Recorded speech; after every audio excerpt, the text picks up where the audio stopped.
Well, good afternoon and welcome to HYROX's weekly webinar where we are going to talk about what we see happening in the global economy and financial markets and the world of wealth management and how all of this impacts our decisions on the best courses of action for our and your investment strategies. We are recording this webinar so that those who can't join us live can tune in when it is more convenient. I'm Scott Tomlinson and I'm joined by my partner and colleague Paul Tepsich, the founder of HYROX, who does some tremendous bottom-up research for our tactical model and has been quite astute with a few of his value picks so far this year, adding value to our portfolio as well. We've been able to reduce our exposure to risk. Our financial planner and wealth forecast specialist, Bianca Tomlinson, is also on the call, and we will have a question and answer period at the end of the call. So if anyone has a question about any aspect of wealth management, we invite you to feel free to ask us questions. If you are a first-time listener and would like a little more information about our private client services and our disciplined investing strategy, we have a separate introductory webinar that will provide you with this on our website under the Private Client Division tab. Well, as we do each week, let's quickly recap our themes for 2016 before we get started on what's been happening over the last week. Our overriding theme, as we all know by now, for 2016 is that financial markets will remain volatile. We saw a spike in January and early February, but markets did settle after that thanks to continued central bank monetary stimulus. Volatility bounced back post-Brexit, and although it has calmed again, it has certainly not gone away. The U.S. economy represents 20% of the global economy, and over 50% of the companies in our benchmark equity index are domiciled in the U.S. So we spend a good deal of our efforts trying to determine how the U.S. economy will evolve.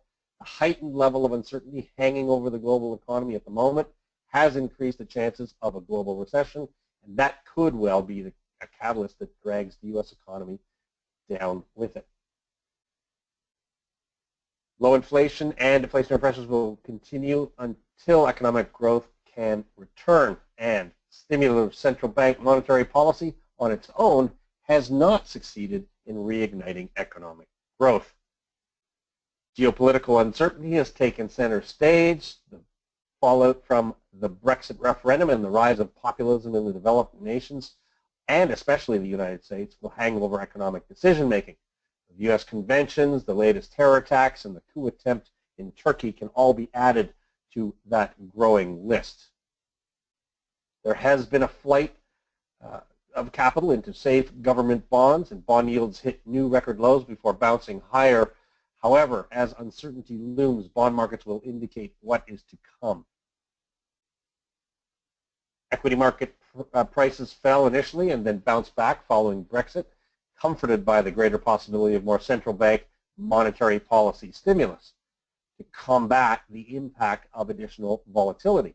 At current levels, they are as expensive in terms of earnings and valuations as they have ever been. Price discovery and volatility will continue until a reasonable equilibrium can be determined, but our comfort level with this asset class remains very low at this particular time.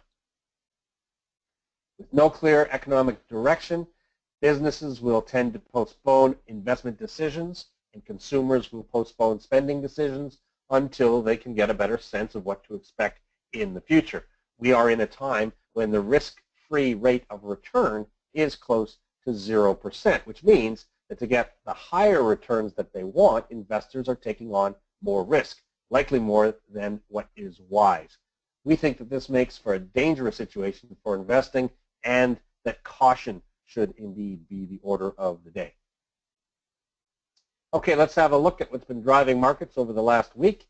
As we had projected, volatility spiked back to the levels that we saw in January and February, levels a couple of weeks ago, but now it's actually back to its lowest levels of the year.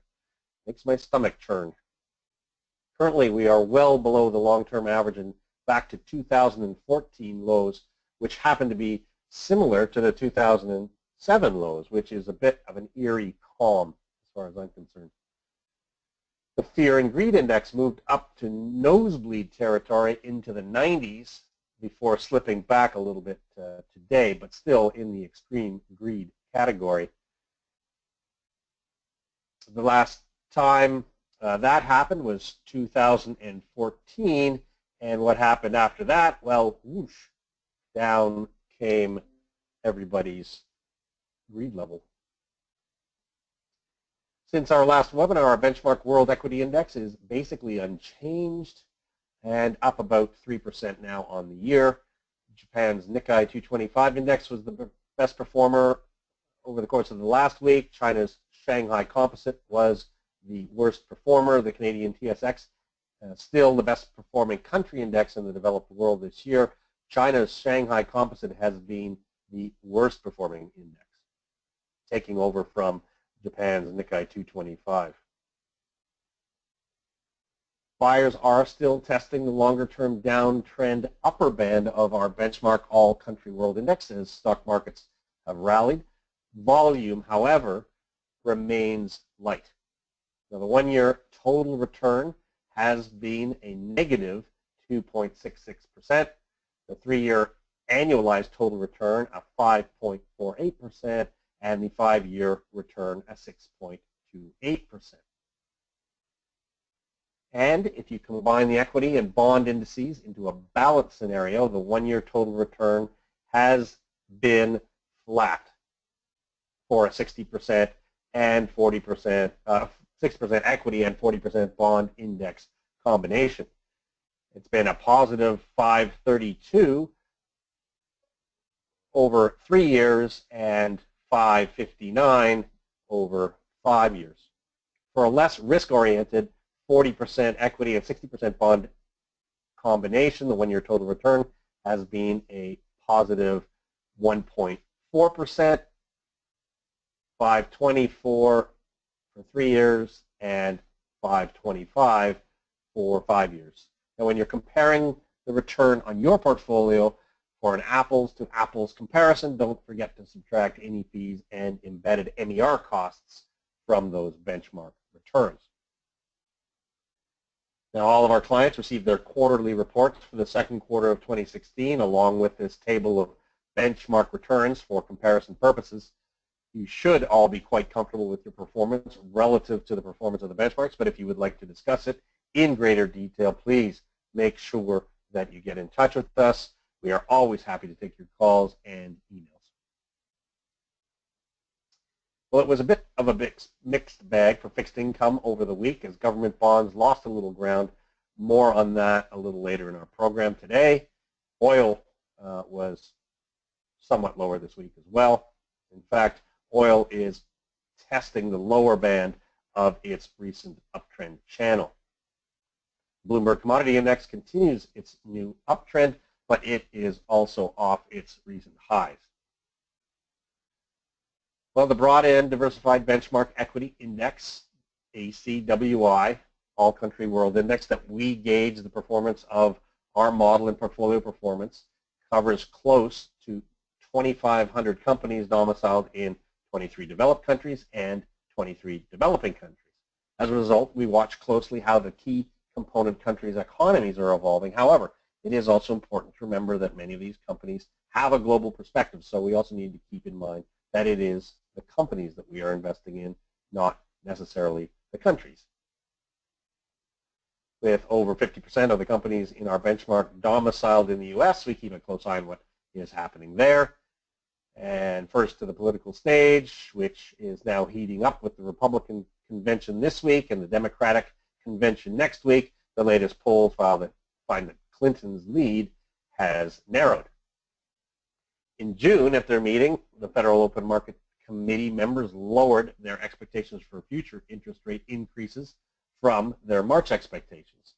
With the increased levels of global uncertainty and volatility, this may keep them on hold a bit longer. It is our belief here at HIROC that an increase in interest rates in any manner will flatten the yield curve in the United States and fuel the next U.S. recession.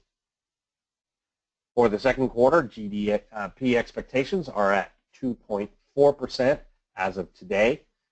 The forecast for second quarter real residential investment growth ticked up from a minus 3.2% to minus 3.1% after this morning's new residential construction release from the U.S. Census Bureau.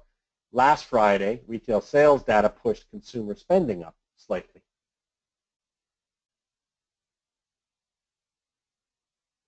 And elsewhere in the global economy, well, Brexit and the potential political and economic fallout continue to dominate financial media. Unfortunately, it may take some time yet to determine what exactly will be the end result, but until then, there will certainly be plenty of speculation and uncertainty. In fact, the International Monetary Fund has revised their global growth forecast, stating that the outcome of the UK vote, which surprised global financial markets, implies the materialization of an important downside risk for the world economy. As a result, the global outlook for 2016 and 2017 has worsened, despite the better-than-expected performance in early 2016. Now, this deterioration reflects the expected macroeconomic consequences of a sizable increase in uncertainty, including the political front. While the Bank of England left interest rates unchanged at its July meeting, the first rate decision following the Brexit vote, markets were expecting a 25 basis point cut. Committee members made initial assessments of the impact of the vote to leave the European Union on demand, supply, and the exchange rate. In the absence of a further worsening in the trade-off between supporting growth and returning inflation to a target on a sustainable basis, most members of the committee expect monetary policy to be loosened in August. The precise size and nature of any stimulatory measures will be determined during the August forecast and inflation report period. The pound has stabilized at its lower levels for the moment. Well, in the euro area, the ZEW Economic Sentiment Index, which measures the level of optimism that analysts have about current economic situation, expected economic developments for the next 6 months, fell close to -15, the lowest level since 2014. The survey covers up to 350 financial and economic analysts. This is the first post-Brexit reading. And Japanese stocks continued their post-Brexit rally, expecting further stimulus from the Bank of Japan. The Bank of Japan will announce its latest interest rate decision on July the 28th. While the fundamental elements of the growth projection in Canada from the Bank of Canada's monetary policy report, while that fundamental elements of the growth projection are similar to those presented in April, the forecast for real GDP growth has been revised down to 1.3% from 1.7% in 2016. This has been a trend for the Bank of Canada, who has appeared overly optimistic for the last couple of years. Downward revisions to investment and exports more than offset the positive economic effects of the recent increase in oil prices.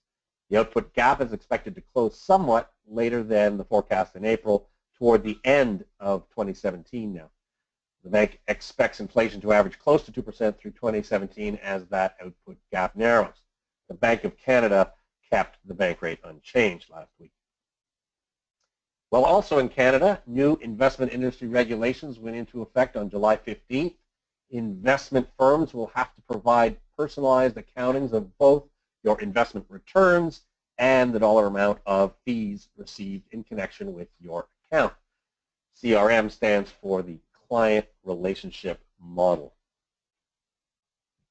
In China, the world's second largest economy, second quarter GDP growth came in slightly better than forecast, growing at a rate of 6.7% on an annualized basis.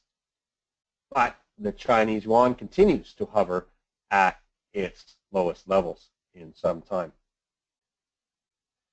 Okay, where is all this taking us? Well, let's see what the bond markets are telling us this week.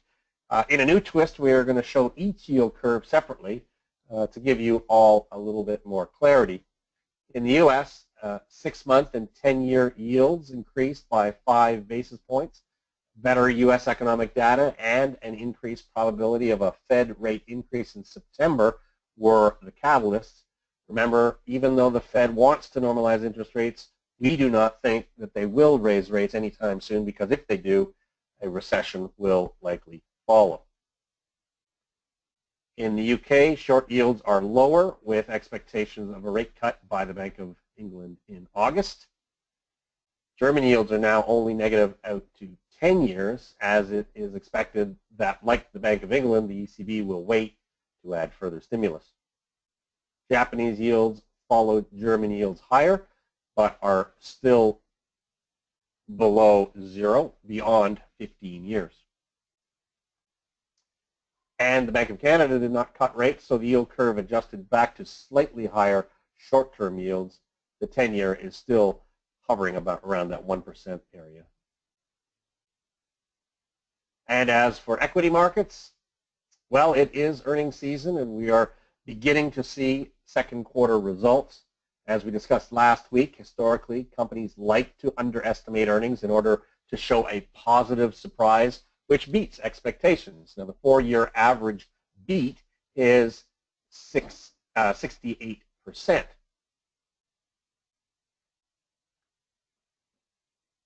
After 7 of the 500 companies have reported, there has been a below average 66% of above expectations surprises. The combination of expected and reported growth is a negative 5.5%, which is in line with the June 30th expected growth rate. Now, if we factor in the average beat, this should lead to growth of about negative 2.8%, which is a little higher than the originally expected negative 2.7%. So we shall keep a weekly eye on what is happening with second quarter earnings results.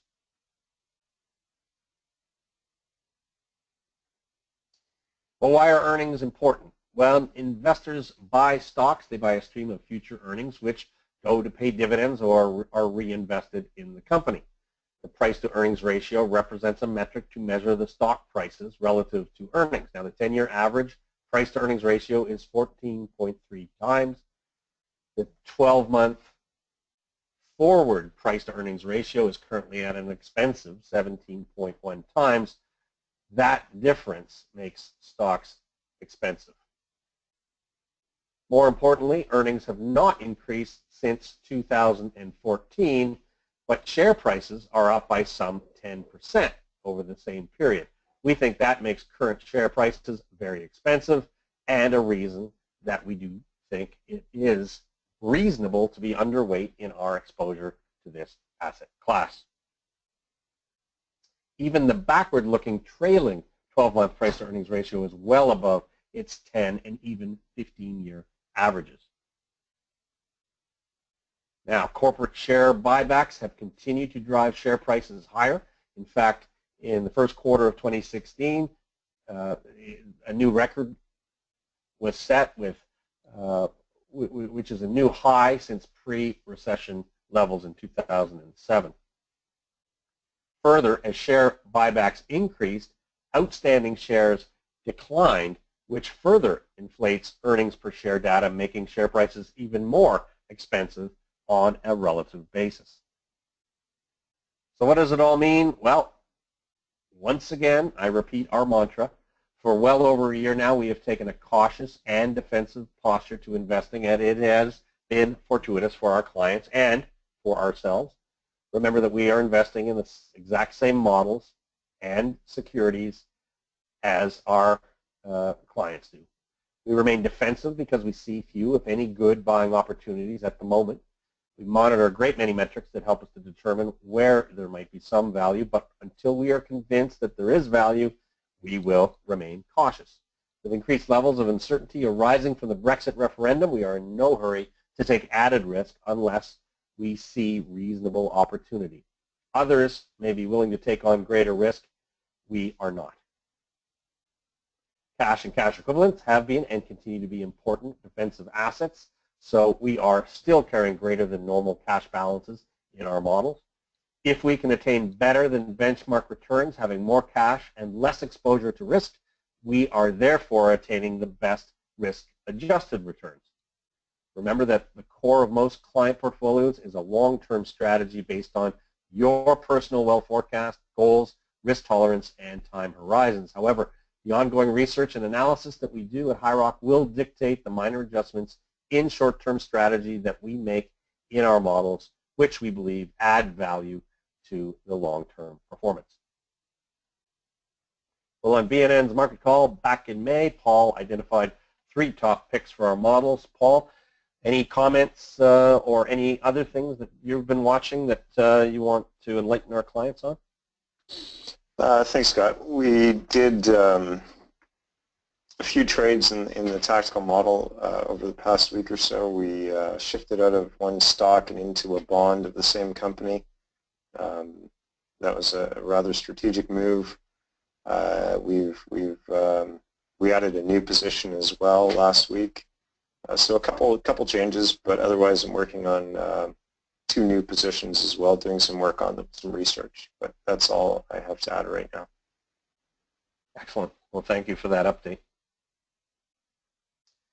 Okay, well, as we do, let's have a look at what's coming down the news pipeline of economic interest to us. Tomorrow we're going to get the first post-Brexit consumer confidence numbers from the Euro area, so of course we'll be watching that closely.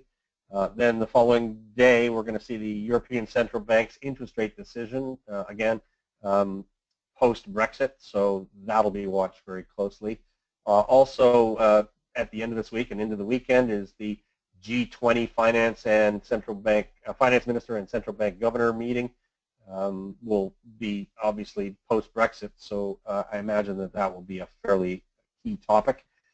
On Friday, we'll get post-Brexit manufacturing in the Euro area and in the UK as well. In Canada, we'll see what's been happening with inflation through June. Next week, Tuesday, we will not have a HighRock webinar. Just make sure that you're aware. Now, there will be some important releases on Wednesday and Thursday. We're going to get the U.S. Federal Reserve Open Market Committee meeting and their interest rate decisions. So if something significant should happen, we may convene, and if necessary, with a quick webinar, we'll let everybody know. But at this particular point in time, we don't expect to have anything on Tuesday. Next Thursday, of course, we'll get the Bank of Japan's interest rate decision.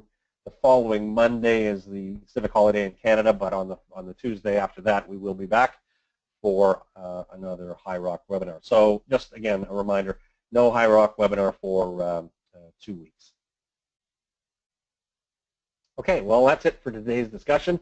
If anyone who is listening might have a question, this is the time to ask it.